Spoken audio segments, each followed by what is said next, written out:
Après ses premières découvertes dans l'eau sucrée dès 1857, Béchamp se met en quête de ces fameux microzymas.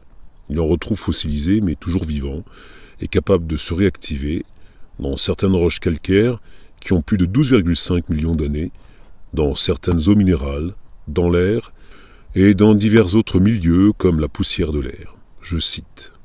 « Ce n'est pas par milliers qu'on les compte dans 1500 litres d'air, mais par centaines de mille et davantage dans certains cas. Ce sont les plus petits ferments. J'ai mis 7 ans à me convaincre de leur existence indépendante, de leur fonction et de leur nature organisée. » Fin de citation. Il met en route tout un train d'expériences avec une rigueur scientifique irréprochable et démontre qu'ils existent en tant que bactéries à un degré inférieur de développement dans les muscles et dans tous les organes d'un animal encore vivant. La théorie moderne pasteurienne qui veut que l'intérieur d'un être vivant soit stérile est totalement fausse. Au microscope optique à fond clair, les microzymas se présentent invariablement sous l'apparence de petits points brillants, doués d'une certaine mobilité, une sorte de mouvement de trépidation, de va-et-vient, de tourbillonnement. On peut les prendre selon l'angle de l'observation, comme des points noirs ou bien comme des sphères dont le centre est brillant avec un contour sombre. Ils mesurent moins d'1 millième de millimètre de diamètre, parfois moins. Toute granulation moléculaire n'est pas un microzyma, mais tout microzyma est une granulation moléculaire. Dans du sérum sanguin ou n'importe quel tissu vivant, il est possible de les visualiser facilement avec la technique du microscope optique à fond noir. Ce sont les plus petites granulations mobiles que l'on peut observer.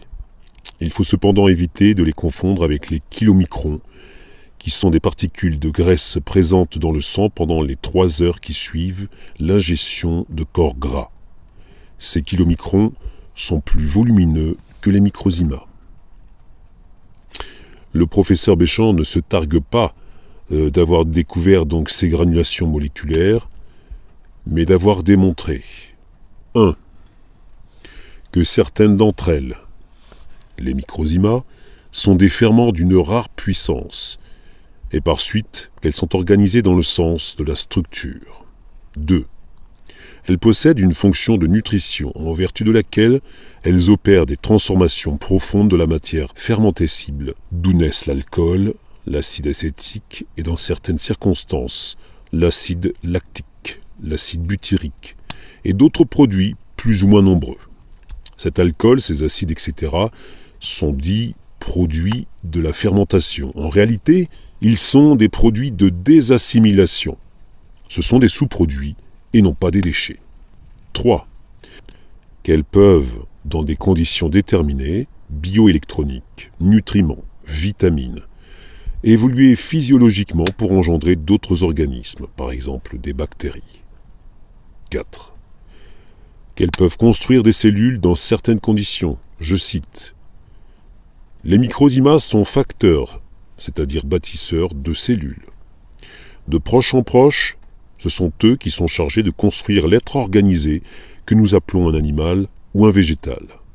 Et Béchamp précise « Il n'est pas en notre pouvoir, même quand nous avons tous les genres de microzymas à notre disposition, de constituer avec eux un végétal ou un animal d'ordre un peu élevé. » La composition du microzyma rappelle celle de tous les blastèmes et protoplasma, tissus vivants, ainsi que celle des cellules de levure et de la plupart des tissus vivants, végétaux ou animaux, c'est-à-dire 80% d'eau environ, du carbone, de l'azote, de l'hydrogène, etc. Leurs fonctions varient dans les différents centres ou organes du même être. Microzyma, nanobes ou nanobactéries. Nous l'avons vu. Les microzymas sont de minuscules granulations, 30 à 60 nanomètres de diamètre, animées du mouvement brownien, c'est-à-dire d'une sorte de danse tourbillonnante perpétuelle, présente dans tous les tissus vivants, observable très facilement au microscope à partir d'un grossissement de 750. Les microscopes optiques modernes grossissent jusqu'à environ 1000 sans trop de problèmes, Et la technique du fond noir, inconnue en France, permet de les visualiser très facilement sur le vivant. Elles sont connues depuis que le microscope existe. Pour être sûr de ne pas les voir et pouvoir faire l'impasse sur leur réalité, Pasteur, l'imposteur, recommandait à ses collaborateurs de ne jamais dépasser un grossissement de 400. Aujourd'hui, Béchamp n'est plus le seul à les avoir identifiés. Le seul souci est la méconnaissance de ces acquis qui oblige à tout reprendre chaque fois à zéro et parfois à s'égarer dans des directions hasardeuses. Voici les différentes dénominations qu'on a données donc à ces microcellules. Somatide pour Gaston Naissance, médichlorien dans la guerre des étoiles, endobionte pour Underline, nanobe ou nanobactérie pour les géologues modernes, myocoplasme pour Luc Montagnier, exosome en 2020, lors de recherches autour du prétendu couillonavirus. Dans les années 1990-2000, des géologues, Madame Virginie Miller, le professeur Robert Folk, le professeur Philippa Ewins en Australie, le professeur Olavi Kajander de Finlande, les redécouvrent fossilisés dans le calcaire et la craie et les baptisent nanobes ou nanobactéries. Voir le Science et Vie de janvier 2005. Ils retrouvent leur caractère quasi immortel. Attention, immortel ne signifie pas éternel. Constatent leur présence dans les lithiases rénales, biliaires ou dans les plaques d'athérome. Ils viennent en parler à un congrès mondial de biologistes, mais ils n'ont droit qu'à un silence de mort.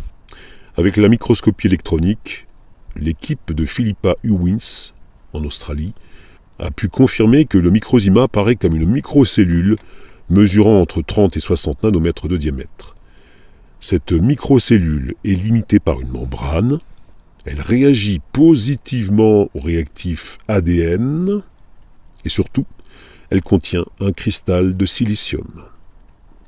Nous pouvons raisonnablement penser que ce cristal de silicium est un lecteur d'informations, comme dans nos ordinateurs. Ces informations se trouvent d'une part dans l'eau du cytoplasme, à l'intérieur de la membrane qui le délimite, d'autre part dans les milieux aqueux dans lesquels baigne le microsima. C'est probablement dans le cytoplasme que se trouvent les informations les plus stables, génétique héréditaire, identitaire en quelque sorte, tout ce qui caractérise l'individu dans lequel se trouve le microsima. C'est là que les réactifs ADN sont positifs, ce qui laisse supposer que le microsima a besoin de cette structure pour les transformations complexes qu'il produit lors de l'assimilation des aliments. C'est probablement là que sont fabriquées les hormones qui orchestrent la croissance de l'embryon, bien avant l'apparition du système nerveux, voire les travaux du docteur Jean Gauthier et de ses successeurs. Les informations présentes dans le milieu aqueux dans lequel baigne le microsima sont bien sûr beaucoup plus variables et labiles.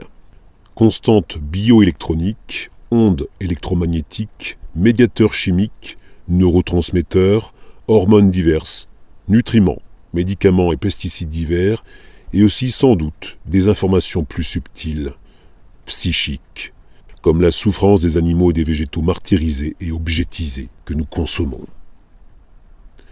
Nous n'insisterons jamais assez sur cette étonnante sensibilité de ce rouage essentiel de la vie qu'est le microsima. Et je pense que c'est l'une des raisons pour lesquelles notre monde moderne est en si mauvaise santé. Nous sommes sous influence en quelque sorte négative ou positive. Un peu comme si les stress des végétaux et des animaux que nous consommons s'accumulaient en nous et nous rendaient hypersensibles à nos propres émotions. Ce qui ouvre la porte à toutes les somatisations, et en particulier au cancer. Je pense que la mascarade politico-sanitaire délirante que nous vivons actuellement présente au moins un avantage. Nous ne pourrons pas continuer à vivre en méprisant notre environnement, nos proches, nos frères animaux et végétaux, ou en nous croyant propriétaires de quoi que ce soit dans ce monde. La vie est un miracle permanent. Et nous devons apprendre à rendre grâce, à bénir, à respecter. Nous devons être comme le fameux Ravi des santons de la crèche de Noël.